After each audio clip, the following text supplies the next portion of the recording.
All my grandparents were original settlers in Rangiwahia. My mother's family, McKean, was of course Charles McKean. My grandfather was one of the original settlers of the first part of Rangi.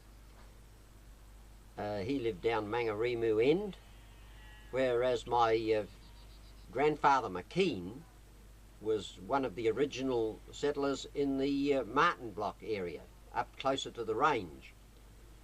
This was 6 to 7 years later than the Mangaremu settlement. I can remember I got more information actually from my Uncle Tom than I got from my father about these early years, because Uncle Tom was older than my father, and he was the first one of the family to see this property. At the time they entered the ballot for these farms, I think Uncle was living in Martin, and I believe he came up to Owengaiti and then came in from Owengaiti to Rangiwahia. This was in 1893. And of course at this time Rangiwahia as a village had been going for approximately 6 to 7 years. But beyond Rangiwahia, the village, it was still virgin bush.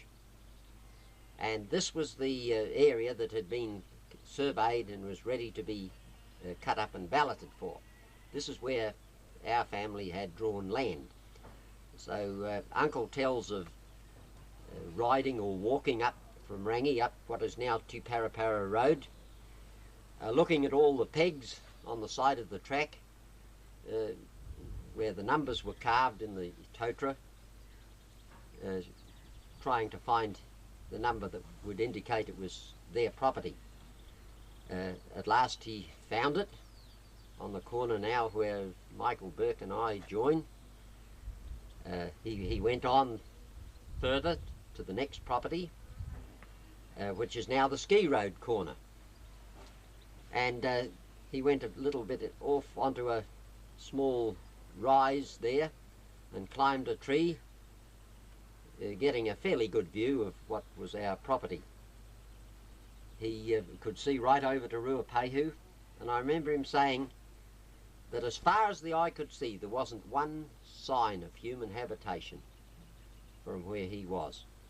He saw that the property they had drawn was a reasonably good one, although I suppose it must have been very difficult to see just what it was like with trees up to 100 feet or more tall all over it. Uncle used to say that he once asked one of the surveyors, who had done a lot of surveying in the early days, which had been the best bush he had ever seen. And he replied that from Apathy, along the foot of the range, from Apathy to here, was as good as anything he ever saw, because the trees were so large. It took quite a number of years to fell all this. I suppose 10 or 12 years at any rate. They would do a bit, mainly in the winter I think, and then they would go and work on the road in the meantime to get a bit of money. Each bit that was cut was left to dry and a fire was put in it, and gradually the farm was brought down in this way. I remember my father saying once that the hill face out behind our house wintered all the stock on the farm when the turnips and grass were sown on the burn. Of course there was a lot of fertility there stored up from the bush, humus, and then there was ash added. Hi, Pampa. What have you done? I want to come and see what I've done to put in the dump. Well, after I've had my dinner I'll see it on the way over.